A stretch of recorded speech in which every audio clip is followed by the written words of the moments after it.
Hello everyone, first of all welcome to my YouTube channel. In this video we will discuss the chemistry of separation of neptunium, plutonium, americium and uranium and कुछ extra topics जो complete करेंगे हम हमारे जो बाकी हैं इस chapter के। तो देखिए इसमें क्या करना है, आपको सेपरेशंस करना है। नेपच्यूनियम, प्लूटोनियम या अमेरिकियम है, यूरेनियम। देखो फॉर एग्जांपल यूरेनियम है, इसकी अगर न्यूट्रॉन रिएक्शन के साथ करा तो आपको पता है कि न्यूट्रॉन डीके होता है तो उसमें एटॉमिक मास का कोई चेंज नहीं होता, जो मास नंबर होता है वो बढ़ जाता है, नंबर में जो चेंज नहीं होता वो सेम रहता है और जो एटॉमिक मास है वो 1 इंक्रीज होता है। ये सेपरेशन की जो यील्ड होती है दो फैक्टर से कंट्रोल किया। तो जो हाफ लाइफ देखती है, जो डिफरेंट टाइप के आइसोटोप्स है ना, जैसे यूरेनियम का 235 है, 236 है, 237, ये क्या है, इसके आइसोटोप्स ही तो हैं यूरेनियम के। या दूसरे ही उसको हम देखते हैं कि उनकी एबिलिटी कितनी है न्यूट्रॉन को अब्जॉर्व करने की। जैसे आप ये आपने देखा कि यूरेनियम 235 वाला है, एक आपका 236 वाला है, तो यहाँ पे अपने न्यूट्रॉन का डीके करवा के देखा, यहाँ पे भी, तो दोनों में से देखेंगे ये दोनों कौन से की एबिलिटी न्यूट्रॉन को अब्जॉर्व करने की ज़्यादा है। तो यहाँ से भी आप सेपरेशन कर सकते हो डिफरेंट टाइप ऑफ आइसोटोप्स को, ये यूरेनियम इन एलिमेंट्स को, ठीक है। इनको हम एक्सट्रैक्ट कर सकते हैं फ्यूल लिए, तो हमने देख लिया था न्यूक्लियर रिएक्टर में हम ये यूज़ करते हैं आपका यूरेनियम या अमेरिकियम। अब नेक्स्ट इसका हम देखते हैं क्या स्टेप्स हैं। अब देखिए यहाँ पे आपको सिंपल ये बता रखा है कि जैसे जो फ्यूल रोड्स होती हैं उसको हम रिमूव करते हैं न्यूक्लियर रिएक्टर से। क्या करते हैं, उसमें जो आपका वाटर होता है ना उसके अंदर आपको इसमें इन्वेस्ट आउट कर देते हैं हाइड्राइज के लिए, तो इसको कूल हो जाएगी। Highly radio active isotope short half life और मोस्ट लूज देयर एक्टिविटी।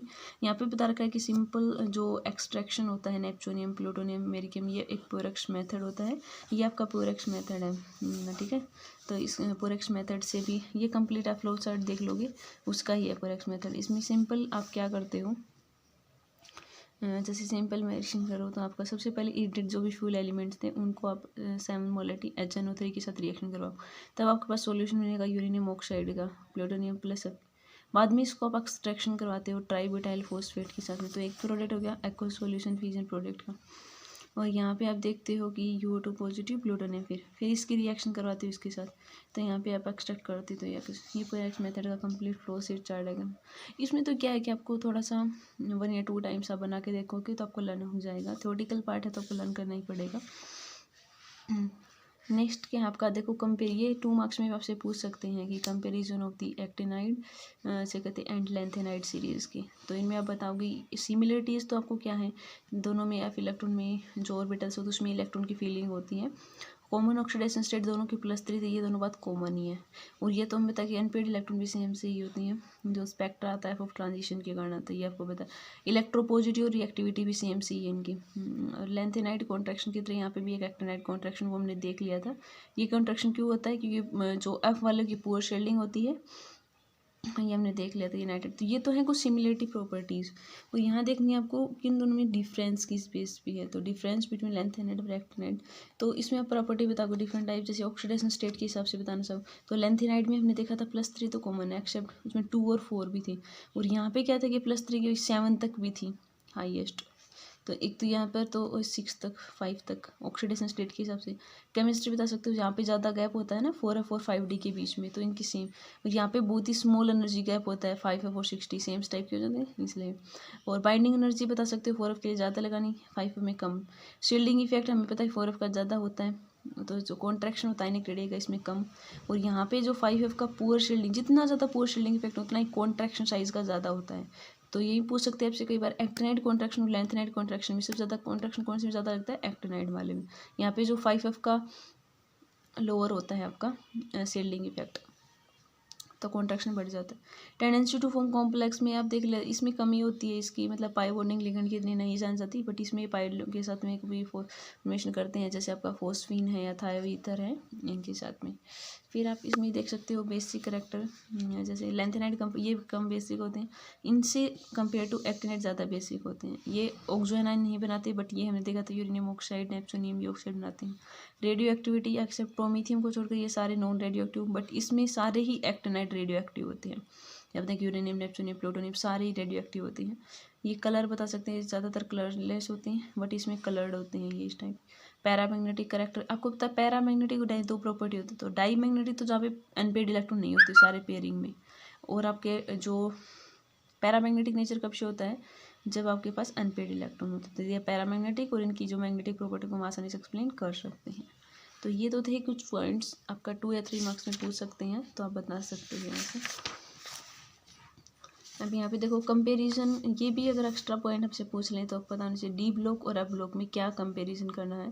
तो देखो अगर साइज़ के हिसाब से देखो इसमें तो आपका जो फीलिंग होती है इलेक्ट्रॉन की n-1 डी ऑर्बिटल में, इनर वाले में, लेकिन एफ ब्लॉक में होती है n-2 एफ ऑर्बिटल।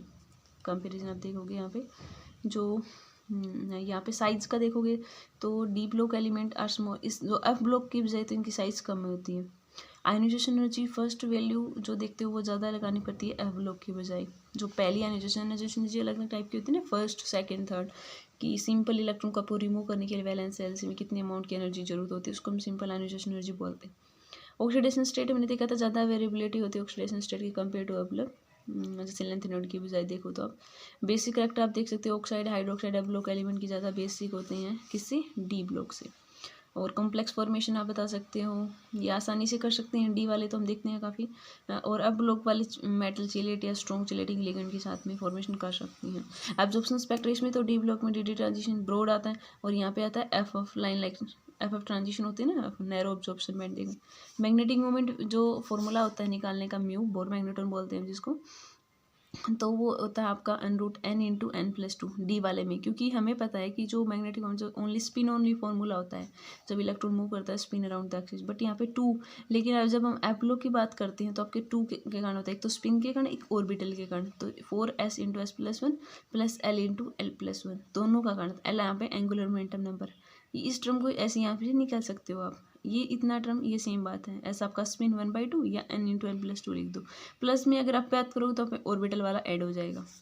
जैसे ये आपके क्वेश्चन दे रखे हैं कि which element of the actinide series highest melting, तो आप बता सकते हो थ्योरियम का, इनमें से कौन सा इन कलरलेस है, तो ये थ्योरियम +4, क्योंकि इनका देखोगे तो इनमें तो एनपीलेड इलेक्ट्रॉन बचते हैं, तो ये आपके कलर दिखा देते हैं। रेडियो एक्टिव अब इनमें बता दोगे सारी एक्टिनाइड की है तो सारी रेडियो एक्टिव होती है। मैक्सिमम नंबर ऑफ एनपीड इलेक्ट्रॉन, तो इलेक्ट्रॉनिक कॉन्फिगरेशन आपको पता तो आप इजीली एक्सप्लेन कर सकते हो। ऑक्सीडेशन स्टेट यूरेनियम की इनमें निकाल सकते हो, ये तो ईजिली है, कोई वो नहीं है, तब ऑक्सीडेशन स्टेट को भी एक्सप्लेन, जैसे सिंपल यूरेनियम की निकालनी है तो यहाँ पे क्या है एक्स माइनस में ऑक्सीजन पे कितना होता है 2 और 2 है तो x-4 है कितने 2, तो x माइनस का इस साइड जाएगा तो +4 तो 6, तो यूरेनियम की आपकी 6 आ गई, ऐसे आप इसमें निकालोगे 5 आ जाएगी।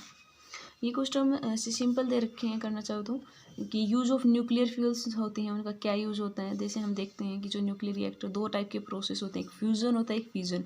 फ्यूज़न में तो क्या होता है जुड़ना होता है सिंपल, फिजन का मतलब होता है टूटना, ठीक है, फ्रॉम जहाँ से एनर्जी हमारे पास प्रोड्यूस होती है न्यूक्लियर एनर्जी, इसको हम बोलते हैं, जो दोनों टाइप से यूज़ करते हैं, पीसफुल और डिस्ट्रक्शन। जैसे आपका एनर्जी बनाने में न्यूक्लियर रिएक्टर का यूज, या डिस्ट्रक्शन के रूप में भी आपका इसका यूज़ किया जाता है, डिफरेंट कंट्री अपनी सर्विंग के लिए यूज़ करती हैं इसका। And control nuclear fission reaction हमें एडजस्ट एटॉमिक बम होता है उसके अंदर आपका फिजन होता है वो, तो कंट्रोल जो न्यूक्लियर फिजन रिएक्शन को हम यानी अलग अलग पर्पस होते हैं, जैसे इलेक्ट्रिसिटी को जनरेट करने के लिए न्यूक्लियर रिएक्टर हम पावर प्लांट लगाते हैं, फ्यूल जनरेट करते हैं। इसमें एक्टिनाइड सारे एलिमेंट्स जैसे यूरेनियम थ्योरियम प्लूटोनियम को यूज़ किया जाता है। मेजर सोर्स तो यूरेनियम का हमने देख लिया था, पिच ब्लेंडेड होता है, तो यूज़ दे रखा है कि न्यूक्लियर फ्यूल्स का क्या यूज़ होता है, जैसे थ्योरियम प्लूटोनियम कहाँ से हम एक्सट्रैक्ट करते हैं, ये कुछ प्रोसेस दे रखे हैं। रिएक्शन आप देखना चाहो तो अलग अलग एलिमेंट की सिंपल रिएक्शन, जैसे ये ट्रांस यूरेनिक एलिमेंट तो हमने बता दिए थे, 92 एटॉमिक नंबर से ज़्यादा जो ऊपर वाले होते हैं वो सारे ट्रांस यूरेनिक एलिमेंट्स होते हैं, ठीक है। तो यूरेनियम से अबो वाले जो एक्टिनाइड के हैं वो सारे आपके ट्रांस यूरेनिक एलिमेंट्स होते हैं। ये तो हमें पता है रेडियो एक्टिव होते हैं, और लाइफ टाइम जो शॉर्ट लाइफ होता है वो काफ़ी कम होता है, वेरी शॉर्ट लाइफ, एडजस्ट करेंगे वो। ये प्रिपरेशन कर सकते, जैसे यूरेनियम है फॉर एग्जांपल यूरेनियम, अब आपको पता है कि नेपच्यूनियम की फॉर्मूला, नेपच्यूनियम में क्या आता है एटॉमिक नंबर 93, न्यूट्रॉन का एक गामा वाला ये वाला बीटा वाला अगर निकल जाए तो यहाँ पे बीटा में तो एक इलेक्ट्रॉन बढ़ जाता है ना, एटॉमिक नंबर तो यहाँ बढ़ गया, और मतलब ये फॉर्मेशन दे रखे हैं नेपच्यूनियम की कैसे कर सकते हैं, प्लूटोनियम का कैसे कर सकते हैं, तो ये आप देख सकते हो सिंपल सी रिएक्शन है, इसमें कुछ ज़्यादा नहीं है। और फिर ये लेटर बाद में जो आपके एक्टिनाइड डिस्कवर हुए थे, जैसे कुछ फ्यू एलिमेंट्स, तो ये आपके एक्स्ट्रा नॉलेज के लिए अगर आप देखना चाहते हो तो देख सकते हो, नहीं आपका सिलेबस सब कंप्लीट हो गया। ये कुछ कंसेप्शन क्वेश्चन दे रखे हैं, वो आप अपनी नॉलेज के अकॉर्डिंग पढ़ सकते हो। ये आपके कुछ मल्टीपल चॉइस क्वेश्चन दे रखे हैं, ये सिंपल देख सकते हो 10 ही क्वेश्चन है, बिल्कुल सिंपल से है, कुछ नहीं है। देखो किसी में पूछ रखा है रेडियो एक्टिव, पूछ रखा है किसी में सॉल्यूशन, यहाँ पे ऑक्सीडेशन स्टेट, तो ये तो सेम सी जो पीछे हमने डिस्कस की ऐसे ही है। तो आपके 2 चैप्टर कंप्लीट हो गए इनऑर्गेनिक के, एंड फिजिकल केमिस्ट्री के आपके 2 चैप्टर ऑलरेडी कंप्लीट हो चुके हैं, दोनों थर्मो एंड ऑर्गेनिक के भी हमारे आईआर और जो मीन्स चैप्टर वो कंप्लीट हो चुका है। मीन्स बीएससी जो 4th सेमेस्टर के मतलब फिजिकल, ऑर्गेनिक, इनऑर्गेनिक सभी के 2 यूनिट आपकी कंप्लीट हो चुकी हैं। ठीक है, आई होप आपको समझ आई होगी। Thanks for watching my channel.